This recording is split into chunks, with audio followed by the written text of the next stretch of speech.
Sup, y'all? It's me. It's your boy Asmongold, and today was the release of Tomb of Sargeras. Now, I've been excited for this raid ever since it's been announced, and last night, I go to bed early. I almost never do that, but I go to bed early, and I wake up an hour later. And I couldn't sleep, I couldn't go back to bed because I was excited as fuck. So I got up, and I was originally going to start my stream at maybe like 1 or 2 p.m., and I woke up at like 10 or like 9 a.m. So I get up, I eat some bacon, I eat some grits, and then I start up my stream. I'm sitting there at the login screen, I'm ready to go. As soon as the servers come up, I put together this group right here, and in a typical Asmongold stream fashion, we full clear the entire raid on day 1, and that's what you guys are going to see in this video. I'm going to give you guys my first impressions of this raid. I had an amazing fucking time. It was so great. I honestly think it was significantly better than Nighthold. And for anybody that watched the stream, thank you guys so much. I broke a whole new record for my stream. My last record that I had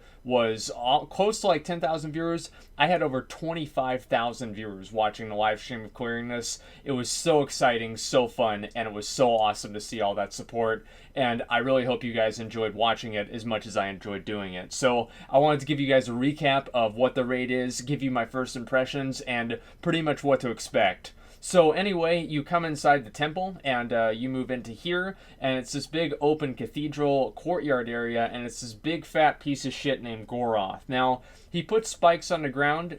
You gotta basically, he's gonna put a little a debuff on somebody with a line. You just go behind one of the spikes, and then the line, basically the ball hits the line. That's not a big deal. Infernal Burning, you're supposed to line of sight that. I didn't because I wanted to see how much damage it would do. It's pretty deadly, so if you don't really have good gear, it's going to kill you, because we are doing all of this on normal mode, and he's just a big fat dumb idiot, so I mean, he's got like 3 abilities. He's the first boss, so that's pretty much all he did, honestly. But it was a really good first boss raid, or first boss for the dungeon, for the raid. I thought it worked really well. Now the second boss is this guy Argan and Barak, and it's the Demonic Inquisition. And nobody suspects the Demonic Inquisition, which actually is completely true, because I accidentally aggroed the boss. So anyway, the way that this works is that they both share health, and you have a torment bar, and whenever that bar reaches full, then your damage is reduced, you can't attack the boss, and you have to go inside this other area, and you click that button and it puts you in that area. You pick up the balls. Once you get enough balls and you clear your torment all the way down to 0, you're able to fight the boss again. Very similar to the Shadowpan Monastery boss, the last one. And I really enjoyed this boss. There were a lot of mechanics going off. I felt like there were a little bit too many mechanics, but I did enjoy it. Now, after I finished this boss, we come back to where the first boss died, and the part where he crawled up out of the, I don't know, like out of the fissure, you actually climb down inside there, and there's all these murlocs in there. And one thing that I really like about this raid, something that we haven't seen as much of since I don't even know how long, like maybe Ulduar. The raid reminded me a lot of Ulduar, because you have like a lot of the Titan architecture going on, as well as a lot of different changing scenery. You're going under the water or under the ocean and fighting Naga. You're going into a spaceship. I mean, like, how are you going to be under the ocean and on a spaceship in the same raid? Well, you do Tomb of Sargeras. So the next boss here is Harjatan. Now, this guy's just, actually, he's just another big dumb idiot. He summons ads. You pretty much just AoE down the ads. There are pools on the ground that you're not supposed to stand in. They function pretty much the same as Nithindri on Mythic, where each time you stand in a pool, you gain a stack. The stacks just make you take more damage. And also, there's a smash thing that the tank needs to share the damage with of the raid. And that's honestly it. As you guys see, there's not enough people that share that damage. That's why other people died. It's a pretty easy boss. It's probably like the first like 4 or 5 bosses are really easy, and they're on relatively the same difficulty level, with the first one being a little bit easier. And as you guys don't know, I want to add this clip in here, because as many people may or may not know, the Tomb of Sargeras was originally a temple to Elune. So you're going to see a lot of Night Elf architecture as well in this dungeon. So the Temple of Sargeras is used primarily, or not primarily, but as another reason by Egwene, who's the mother of Medivh, and she's using the Tomb of Sargeras to imprison the Avatar of Sargeras that she slayed and she banished from Azeroth, which whenever that Avatar of Sargeras was banished, that's whenever it cursed Egwene, which corrupted Medivh, which caused Sargeras to be able to work through Medivh to open a dark portal that allowed the orcs into Azeroth. Everybody knows that, though. So anyway, next boss here is Mistress. I don't know. There's no way. How are you supposed to say that word? Nobody knows. But anyway, she's pretty simple. She summons ads. You kill the ads. Whenever the ads die, they leave behind a pool on the ground. And the pool on the ground, and also there's a big line that goes across the room, very similar to Mythic Star Ogre last phase with the eyes of Cthulhu that kind of do that. There's a giant kraken that kind of does like a little like a whale, like I don't know. He swims back and forth, and also one thing with this, and the tornado is basically the debuffs or the pools. The tornadoes clear the debuffs there. Very simple. One thing with that boss is that it drops a mount, and we actually have one of those mounts drop. I'm pretty sure it's 100% drop chance for a random player in the raid. I did not receive it, but it's basically just a recolored Riddler's Time Worm. It's not really particularly rare or anything like that. Now, the next boss here is Huntress. Not really Huntress, but there's a number of different bosses here. Sisters of the Moon, I believe, is what the boss is actually called. And what you're fighting them on is a giant big circle, and it's actually a moon. So you have to clear your debuffs from each side, because if you're on like the dark side, you're gaining dark debuffs that make you take a certain kind of damage, and if you're on the light side, you're gaining another type of debuff that makes you take another type of damage. I think dark makes you take more shadow damage, and light makes you take more arcane damage. And just throughout the fight, you're going to be fighting the different versions of the priestesses. I didn't really feel like the fight was that visually appealing. It was very, very, like, kind of crazy. So I didn't really add a whole lot into it. But I did want to show you guys just an idea of the fight, just because I did think it was pretty cool. Now, this is another really cool instance here that they're kind of like throwing back, because this is like, we're back in the original timeline. So whose shoulders are those? Those are Gul'dan's shoulders. As many of you guys may or may not know, Gul'dan in the original timeline died in the Tomb of Sargeras in Warcraft 3. And as you might notice, he's missing his head. Where's his head? Well, Illidan has his head. That's why he drops it in Black Temple. That's one of his items that Illidan has. And I believe he consumed the Eye of Gul'dan for more power. So that was really cool little Easter egg they had in there, the corpse of Gul'dan, of the original Gul'dan, not the alternate universe Gul'dan. And this next boss here is the Engine of Souls. Now, this is very similar as a throwback to the Reliquary of Souls, and the way it works basically is you have two different phases. You have the normal phase and like the shadow phase, where you go down in here and you fight this Soul Queen, and you pretty much damage her down. Honestly, this mob is pretty much a glorified target dummy in normal mode, and also for the most part in heroic. And so you basically just damage them down until they reach 50%. A couple of new things happen at 50%. And then once he gets a little bit lower to about 32% or so, he's actually going to summon the Desolate Host, which is also known as the Green Marrowgar.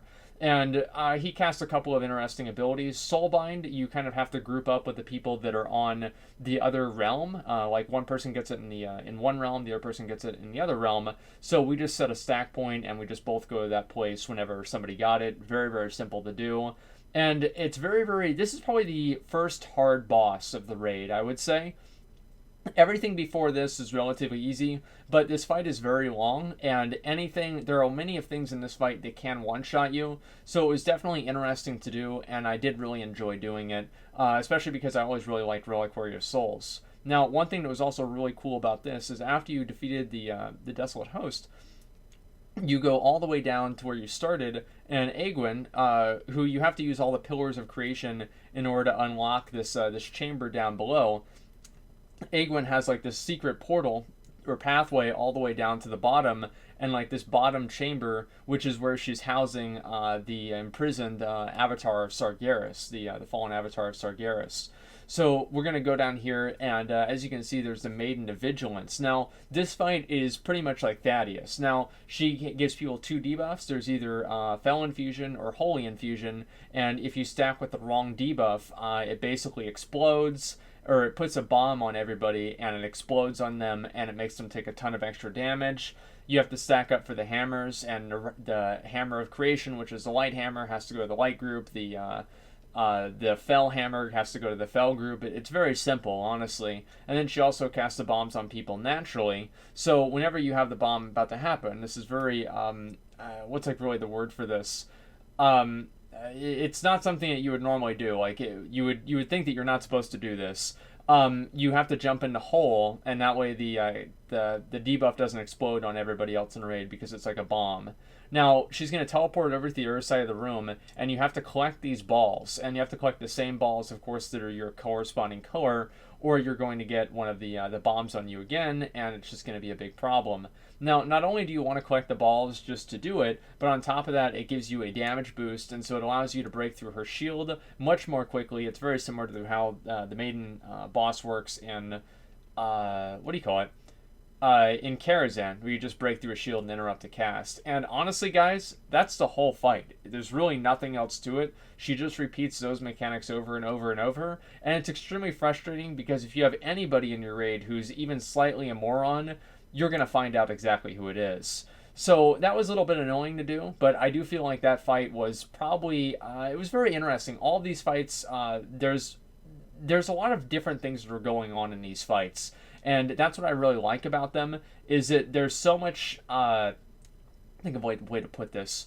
There's so much different stuff going on in these fights, and at the same time, they're just so different. And that's one thing I really like about them. Many of them, besides like the Demonic Inquisition, and maybe also the Reliquary, or not Reliquary, but the Desolate Host fight. And down, by the way, we're taking this portal all the way down to the I don't know, the center of Azeroth or something like that, which is where the imprisoned avatar of Sargeras is. And so we're going all the way down, and you see like all of this like Titan architecture, which is what I was saying reminded me a lot of Ulduar. It feels like a lot of the fights don't really have ability bloat in the same way that I think that some of the fights in the past have had, and I think that's been really, really great, and I've enjoyed that a lot. So you come in here and you open this up, and honestly, I've been very, very much excited and looking forward to being able to do the Avatar fight, because I just wanted to see what it would be like, right? I mean, it's the Avatar of Sargeras. It sounds awesome. So there's Kil'jaeden, and then there's, of course, the Fallen Avatar, and he's being held there with like those eyes, with like the power of the light or whatever. Because as a lot of you guys know, Egwene was the guardian of Trisfal before Medivh took up the mantle. So she's obviously extremely powerful, and that's why she was able to banish an avatar of Sargeras. And obviously, Avatar of Sargeras is very powerful too, which is why it's the second to last boss. So Kil'jaeden brings the Avatar back to life, and it breaks free, and you have to fight it. Now, this is a two-phase fight, where you're first pretty much trying to kill the Maiden of Valor, and you have to have, like, there are different pylons that are channeling energy onto the Fallen Avatar, and you have to put the Maiden in front of those pylons. So, and also Unbound Chaos, move away from other people, very simple. And you have to have the Maiden intercepting the beam so it doesn't empower the Fallen Avatar, so you stay in Phase 1 for as long as possible. Because Phase 2, as you guys will see very quickly, is going to be, it can be definitely a DPS check. So also those daggers spawn on random players. You need to face them in different directions, and so it doesn't just one-shot everybody. Also, Fallen Avatar casts this Rupture Realities ability. I mean, it says run away, right? I mean, it's not really that hard to figure out what to do. And whenever Avatar reaches 100 energy, that's whenever Phase 2 begins. But whenever the Maiden reaches 100 energy, she casts this Cleansing Protocol, which is very similar to the way that the other Maiden, the Maiden of Virtue, works, where you pretty much just have to damage down the shield and interrupt the cast. But on top of being able to just interrupt the cast, interrupting that cast, if you don't interrupt it, it's a raid wipe, by the way. But also interrupting it makes her take more damage. So you don't actually have to damage her down all the way, just naturally, because, of course, having that thing explode on her makes her take a ton of extra damage as well. So at this point, we're trying to get as much damage on the Fallen Avatar as possible, as well as damaging down Maiden as much as possible, and keeping her in Phase 1 by having Avatar not have as much energy as we can. But eventually, Sargeras will reach on energy and absorb Maiden and take all of her remaining health, and then he smashes the entire building, or the floor, and he brings you down to this bottom level. And you have to fight him inside this increasingly, this platform that's going to be getting increasingly smaller, as you guys will see in just a minute here. So pretty much, the lava that we're fighting him in doesn't really do a lot of damage, so we opted to have our tanks basically just tank him in the lava, or stand in the lava. Also, there are little debuffs that you have to group up with other people with, or it's going to explode, very similar to the Mythic Archimonde, I think it's called Brand mechanic, I forgot what it was, you have to stack up in different little corners. And then whenever he casts Rupture Realities in this phase, not only does it do a ton of damage, but it also completely destroys the platform. So you guys can see how this can very quickly turn into being a DPS race. So also he does have an enraged timer as well. So even if you have like some kind of like a weird strat where you just heal through the lava damage, you will still not be able to kill him because he does have a hard enrage.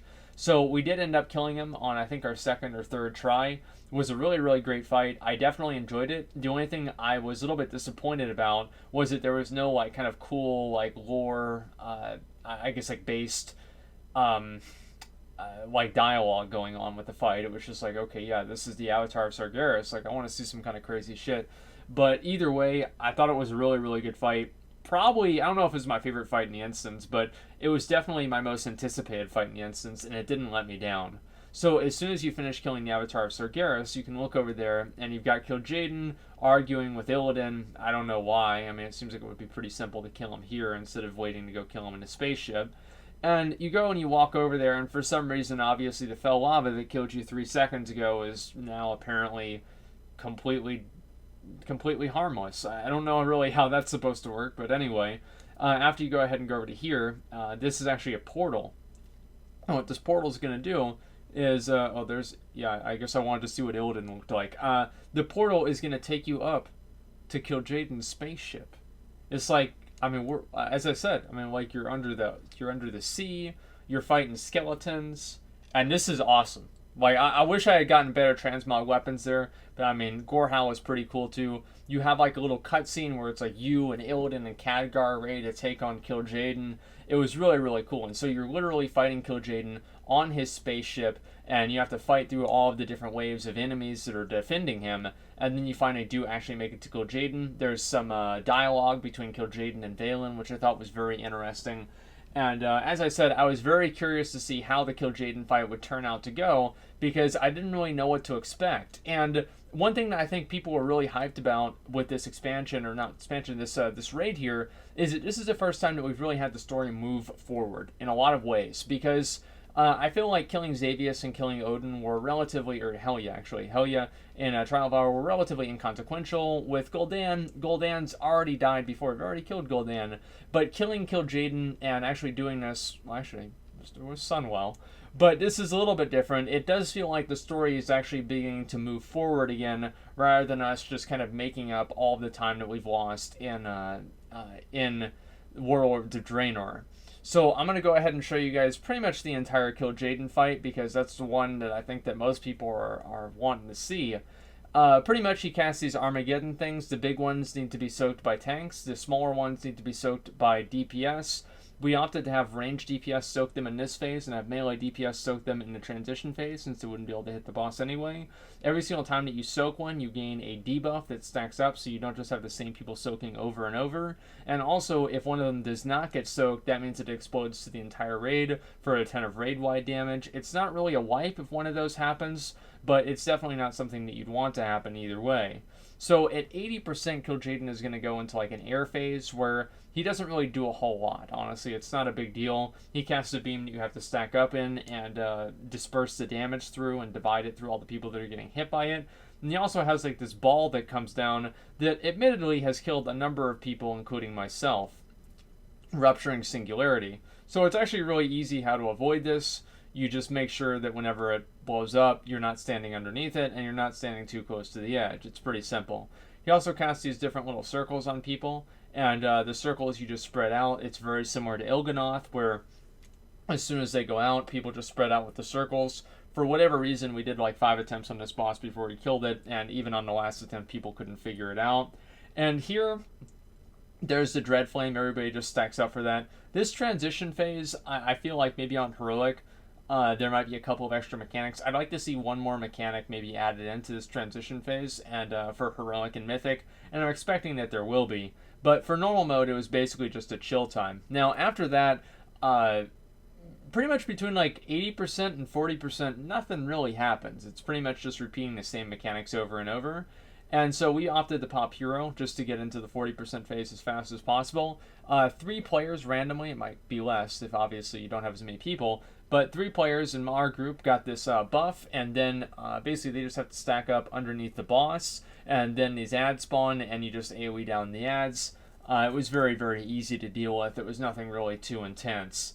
So as you guys can see, we just AoE down those ads, no big deal. Having them spread out with like range that didn't know how to stack up makes it much, much more difficult. So at that point, you're just basically repeating the same stuff over and over with the Armageddon cast as well, the little things that you have to soak.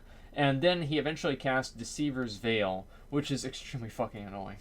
So the way this works is that you have like this night phase, which is very similar to like the Vault of the Wardens, and you have to go around and find Illidan. Now it's extremely annoying, and so you have to go around and find Illidan while these Shadow Souls are casting abilities, and also you can't heal people up because you have these different this different debuff that makes it to where you can't really take a whole lot of healing.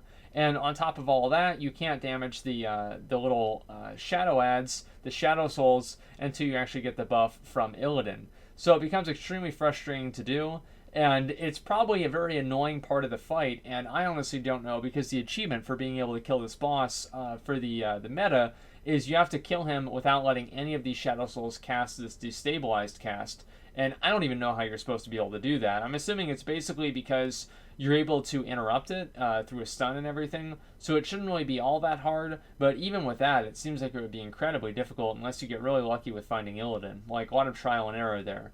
So you have to go through this whole thing and kill all of the different Shadow Souls, and then finally, after you kill all of those, that's whenever the last phase is going to begin. Now, the last phase is relatively simple. It's really the transition phases and making sure that people don't make mistakes, which is the difficult part. He casts the Darkness of 1,000 Stars or something like that, and he pretty much, it's a big AoE raid-wide damage cast. The first one is pretty much unavoidable, so you want to use a raid cooldown or something like that. As you guys saw, I used Rally. Even in normal mode, it did a ton of damage. So it also puts a dot on you, and if you get hit by it again, that dot stacks up and it does increasingly more damage. And you want to make sure you don't get that fell size, which is mainly a tank thing, so it shouldn't have even happened in the first place.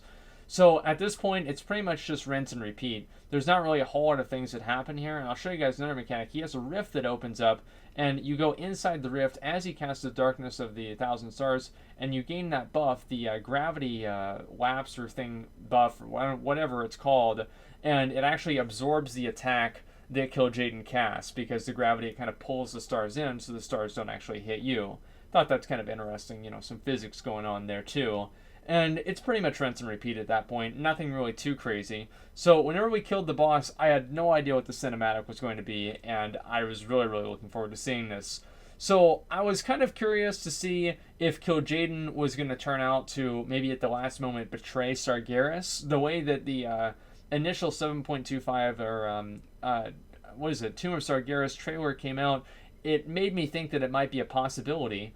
But there wasn't really a betrayal, but there was a certain level of not really I guess like maybe reconciliation, not really redemption at all. But you got to see at least like kind of a deathbed confession of Kil'jaeden, and he was pretty much like, "Yo, I never thought that Sargeras could be stopped, but maybe Valen, you might prove me wrong." And he said he was always like, I don't know, like what was it, like jealous of Valen and his gift, and so Valen kind of anoints them and gives him like his last rites as a priest, and Kil'jaeden's going to explode. Illidan just opened up a portal with the Sargeri keystone, which allowed them to pretty much port directly back to Azeroth without being killed by the crash into Argus.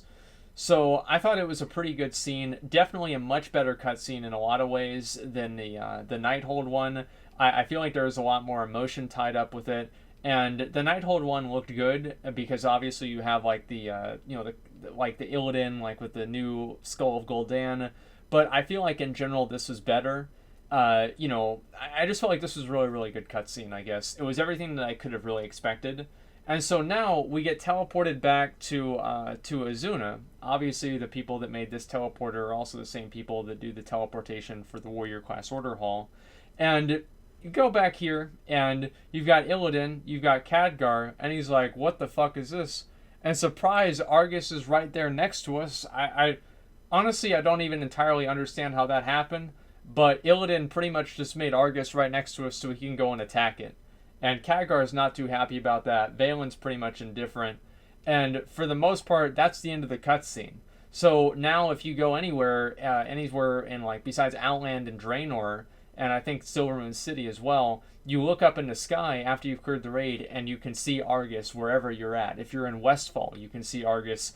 I think that's really cool. I mean, it's definitely a really good advertisement for the new patch. So I'm really looking forward to that. I had a great time doing this raid. I think it was definitely the best raid that this expansion has had, and probably one of my favorite raids that I've done so far. So anyway, guys, let me know what you think about it. That's my first impressions. I enjoyed it a lot. Everything about it was great. I really liked also a lot less trash than Nighthold as well. So anyway, guys, that's pretty much all I've got. Thank you very much for watching, and like, comment, and subscribe.